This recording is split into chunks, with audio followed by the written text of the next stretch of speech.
Camera rolling. 3, 2, 1. Hi, I'm Fred Kruger. I am the founder of LinksChain and happy to be part of DAC2020. And in this segment, we're going to be talking about how can we make DACs easy. With that, I will tell a little bit about my philosophy about as it relates to blockchain and links and LinksChain. Everything that we're doing is centered around consumer usability. So I think we can all agree that blockchain is not the most intuitive or easy thing. For those of us in crypto, we've sort of figured it out, but all of us have significant others and friends who are outside of crypto, and for them the barriers to entry in this space are too difficult. And so the question is, how can we make this stuff really simple? And to me, it starts with the wallet, right? At the end of the day, the way consumers are going to be interacting with the blockchain is through a wallet and or a DApp, right? So the most common way right now is a wallet that interacts with Daps, but there are also native Daps now that you can build that basically have a wallet built into them. So those are the two ways of interacting with the blockchain. And I think that's the most important thing is making that really easy. So one of the things that we've done at LinksChain is we've just made the onboarding very, very simple. So you can come in and just like Twitter, you can come in and you just put your phone number in, verify your phone number, pick a username, and then you're up and running. You don't have to pay any money. That's it. You just verify your phone number, pick a username, and you're good to go. And so then now you have an account. Now what? Well, you're going to need to get a little bit of crypto, right? Because without crypto, these crypto apps aren't very useful, right? So we've sort of solved that problem by having these free-to-play games that we built. So we have two that are working now on our new LinksChain, which are Alien Invasion and Bomb Sweeper that we built ourselves, these two apps. And we're building more. So we've got several apps under development now. Games that allow you to win tokens, win crypto. And so we just want to make it fun and interesting for the average person. And so you come in, you've got this wallet, now you've played a few games, you've earned some crypto, you invite some of your friends, you earn a little bit more crypto. So now we've made the process up till now very simple. And now maybe we get to the point of, okay, now that I understand crypto, maybe I want to actually get onto something like a DAC, right? Which is sort of next level, right? You're not going to just jump into a DAC if you don't understand what crypto is and private keys and all that. But once you're kind of up and running, that's sort of the next thing. So these are just sort of ways that we are going to build the product. And I just would like to share one thing, which is how do we build links, and how are we able to kind of come up with these things? And I think it really boils down to our philosophy, right? Which is you don't just start by hacking, right? I think that's really, with all due respect, hackathons, you're not going to develop anything great in 48 hours. It's just not going to happen. And you should really start not by coding, but really fleshing out what the product is. And so you really should start with, what is the purpose of this product? Who is it meant for? What problem are you solving with this product? And then start building the user interface with the product conceptually before you actually write any code. So I would say focus on what the product should do before how you build it and the nuts and bolts of it. Nuts and bolts are less important than the user interface of the product. And I'll give you one example. A lot of people in our space, we're all very focused on these, very technical things, like how many transactions per second or et cetera. But on the other hand, we're all using Facebook, right? And none of us are asking, okay, wonder what database Facebook uses, right? Nobody cares, right? I don't know if they're using MongoDB or CloudDB or, Oracle. It doesn't matter, right? That question does not matter. So nor do I care what brand of servers they're running, right? That doesn't matter either, right? So there's a lot of this back-end stuff. You can spend all your time worrying about the back-end stuff with like the consensus mechanism and the transactions per second or how block producers should be paid and all this stuff. But that doesn't matter to a consumer. The consumer doesn't care any of this. What they care about is, what does this product do for me? And how do I get started really fast? Because I have no attention. I have no interest, and I don't want to learn. I don't want to learn a lot of vocabulary and stuff. But how can we make it super simple? What is the core thing that I'm trying to solve? Don't try to impress people with like your technical chops, because nobody cares. Actually, nobody really cares how brilliant you are technically or this. What they care about is, have you found a simple idea that solves a big problem? What are some of the DAC tools that you guys are thinking about building now that are kind of like in the pipeline? Yeah, so let's just talk about what a DAC is, right? And what are the big problems with the DAC? So I really see that a DAC has really 2 or 3 main functions, right? The first function of a DAC is that you want to vote on different proposals, right? So somebody should be able to come to the DAC and say, I have a proposal. I would like to propose that we take the week between Christmas and New Year's off, right? That's a proposal. And so, that proposal gets put in the system, it gets a number, and people can look at that proposal. And then the various people, members of the community, can decide whether they're going to vote, yes, we take Christmas week off, or bah humbug, we continue working straight through New Year's, right?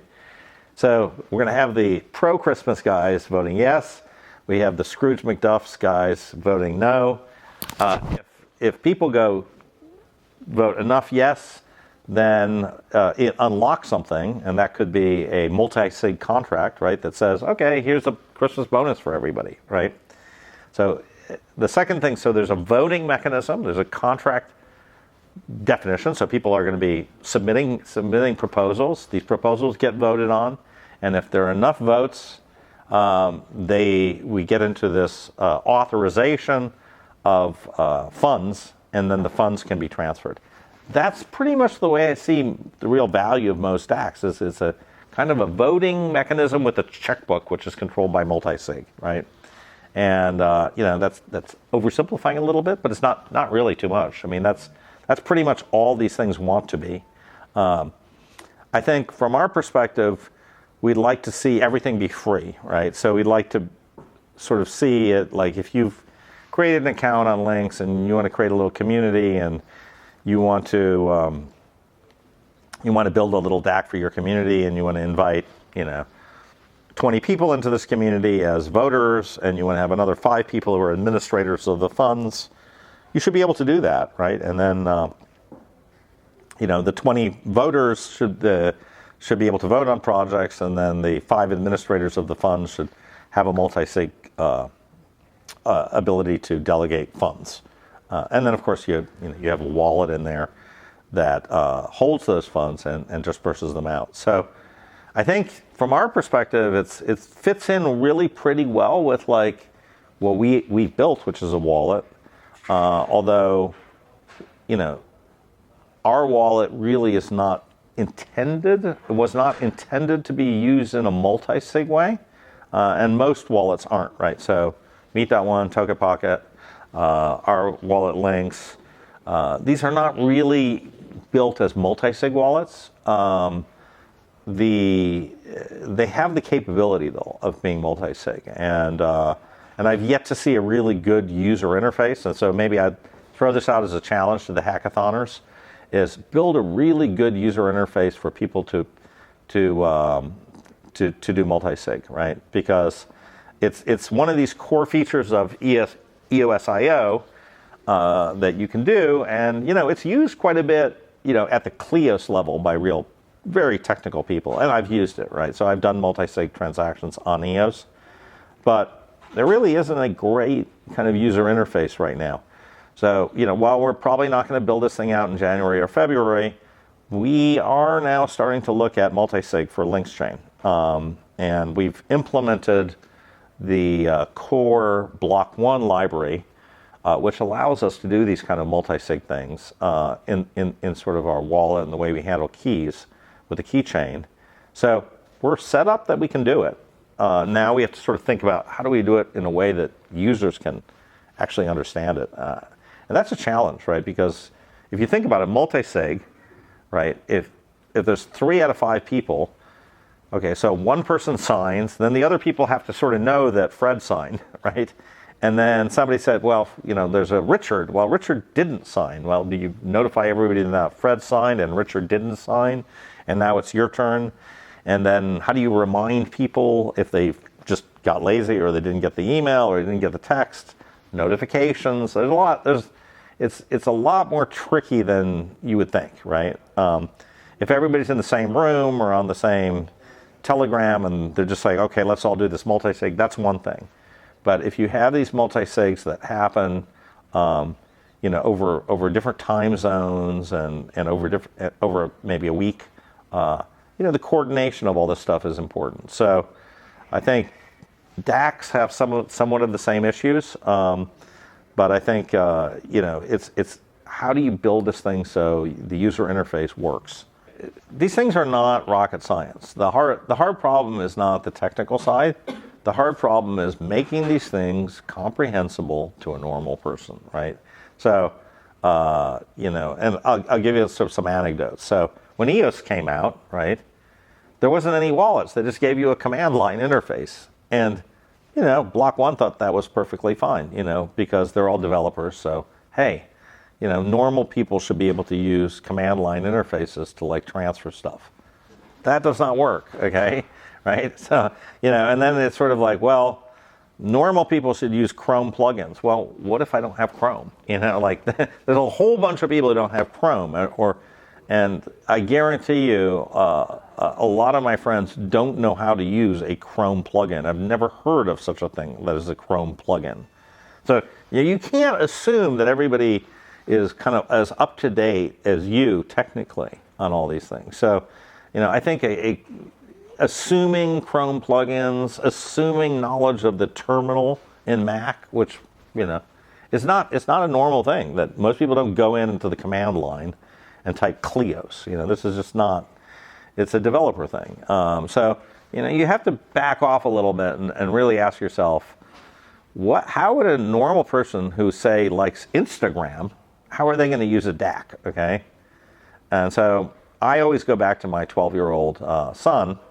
Would he understand DACs? Not right now. Could he?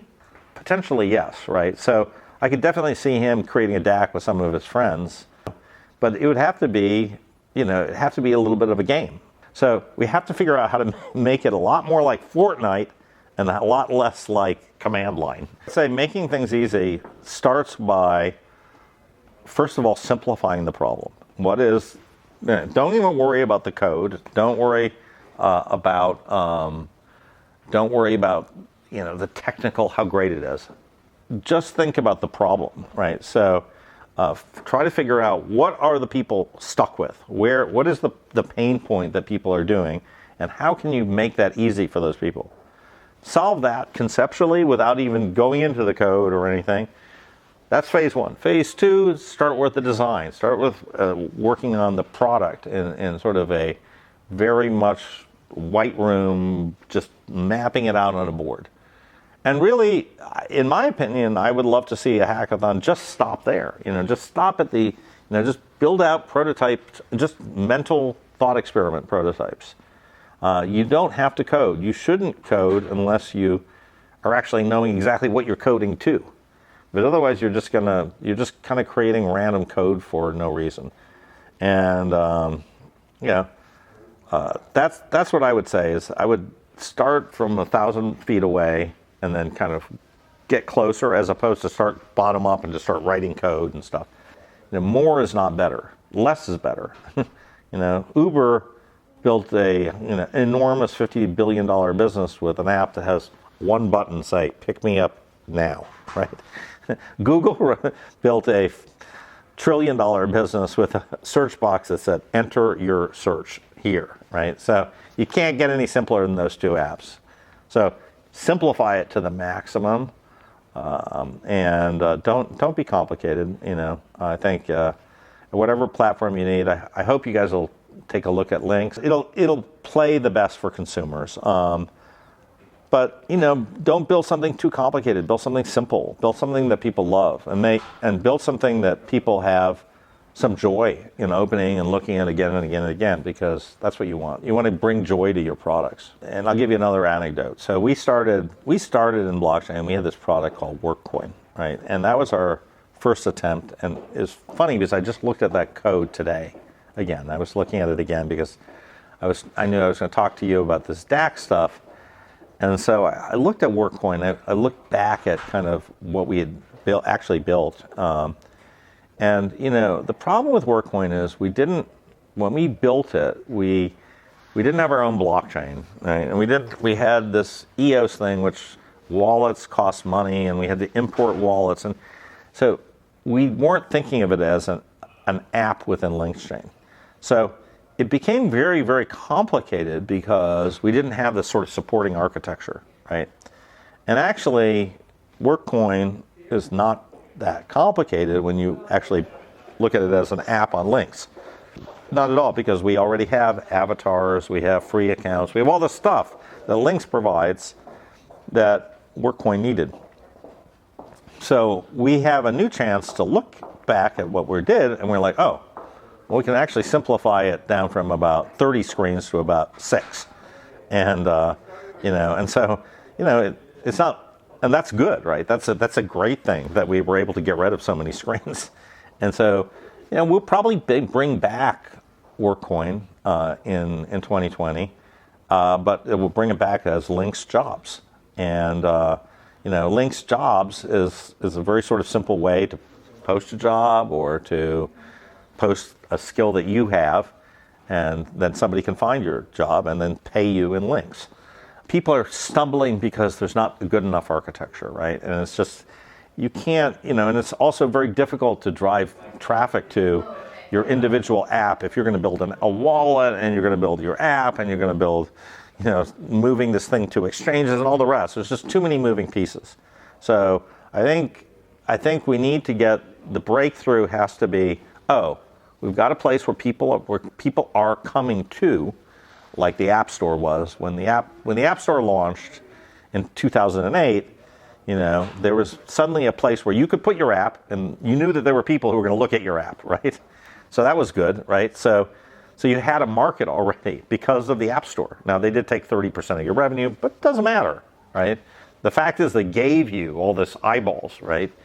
So if you had one of the early apps, it got a lot of traffic because people were interested. And sort of similar, like our feeling is, if we have this app store on... That work for DACs? Huh? A DAC app store? Well, as long as the DACs are in the app store, then people can discover the DACs, right? So the tools need to be somewhere, right, to get discovered, right? And so I think what's really difficult is if you have your tool and you say, okay, I'm going to build this great DAC, okay? Okay, well, at the end of the day, what have you got? GreatDAC.com, right? So you built this thing called GreatDAC.com. Then you have to get people to know about GreatDAC.com. How are they going to know about GreatDAC.com? Well, you can first tell everybody, go to GreatDAC.com and check out my DAC. Well, then you're going to get, you'll get 100 people to go there once. And then you're going to be like, nobody's coming back to GreatDAC.com. And then people are like, so even your good friends will be like, oh, yeah, GreatDAC.com. Yeah, I remember that when it came out like a month ago. Yeah, I didn't go back. And, you have no way, if you launch a website, no way of telling people, come back to GreatDAC.com. So, there's a marketing challenge, right? There's a marketing challenge of just getting your idea out in front of this small blockchain community. On the other hand, if there's an app store full of blockchain enthusiasts who have this wallet, who have funds, who've already figured out the crypto side, and then now they figure out your DAC tool, well, yeah, these guys they're going to be interested in it. They have the Links wallet, so they can pull out the Links wallet. They can go, oh, what else is new? Oh, Great DAC is coming out. That's fantastic. I need to check this thing out. And then Bob's DAC is coming out. I need to check out Bob's DAC too. It's even better than Great DAC.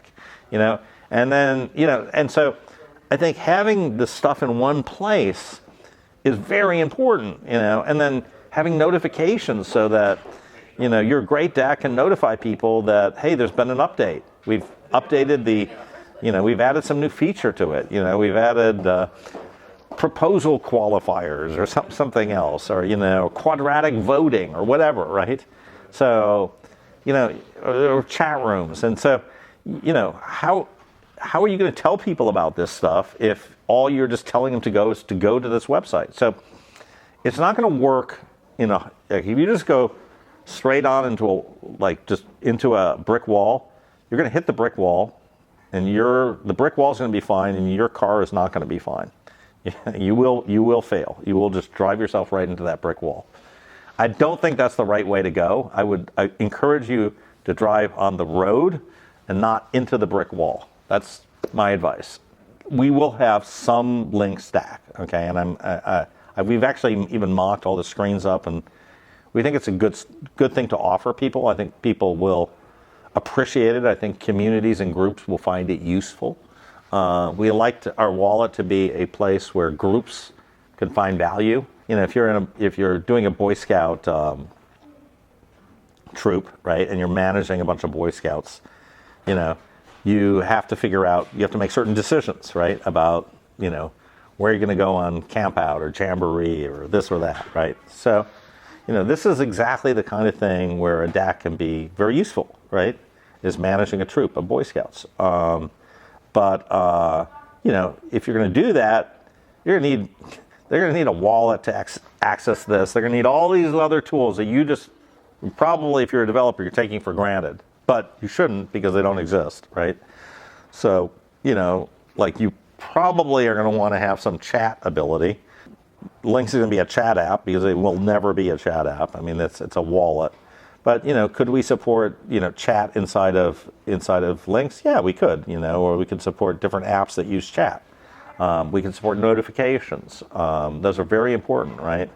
Can we support the ability to transfer different cryptocurrencies amongst each other, right? Also very important, right? To interface with exchanges and to pay people. Something that we're increasingly looking at is cards, right? So ability to actually have a debit card, which you can actually take with you, take your cryptocurrency out and use it in an ATM, right? Which I did today, and I posted that on Facebook. So all these kind of things is these are the things that are going to make it all work, right? Is you need all these things, and you need good apps, right? So I would say if you've got a great app idea, and maybe it is DAC for Boy Scouts, right? That's a big market. There are lots of Boy Scouts, right? There's a lot more Boy Scouts than there are blockchain users. Right? The Girl Scout cookie market is very good, So these are big markets, there's a lot of affinity groups that are absolutely enormous that could benefit from these DACs, Everybody from the National Rifle Association to the AARP, right? To all kinds of gay and lesbian alliance, you name it, right? There's all these different, whether you're on the right, the middle, the center, wherever, right? There's a million different groups that could benefit from this stuff, but none of them are going to use a tool that's impossible to use. It's not going to happen. So usability. It's right now the problem is not technical. It's not transactions per second. It really is not. The bottleneck is usability. It's got to be super usable. So you can have the best DAC in the world, but if nobody can buy your cryptocurrency, if nobody can transfer your cryptocurrency, if the wallet is expensive or difficult to install, nobody's going to use it. It's just not going to happen. So I would say usability is everything, and that's why I think, from our perspective, we're a small company. We're 9 people. We can't do everything. We're not going to build. We're not going to do. We're not trying to build a database. It's that's not what we've done. Or build the core parts of a blockchain. We are totally uninterested in that. But we can make a blockchain like EOS.IO much more usable and much more friendly and much more consumer friendly than actually EOS is, which we've done. And so, we're that consumer layer on it. And if you think that's not valuable, well, again, look at Facebook. They took this sort of generic social network and they won an election with it. So, it's changed the world. Maybe not in a great way, but it's changed the world, right? And, we have, I think, a third of the world's population or half the world's population is on Facebook, Instagram, or WhatsApp at this point. That's half of every sentient being in this solar system, is on that app. So, and why? Because it's so usable. It's so friendly. It's usable, it's friendly, it works. So don't underestimate how important usability is. So in closing, thank you very much for watching this segment. The entire team at Lynx hopes you have a great DACAthon, and look forward to seeing your ideas and your prototypes.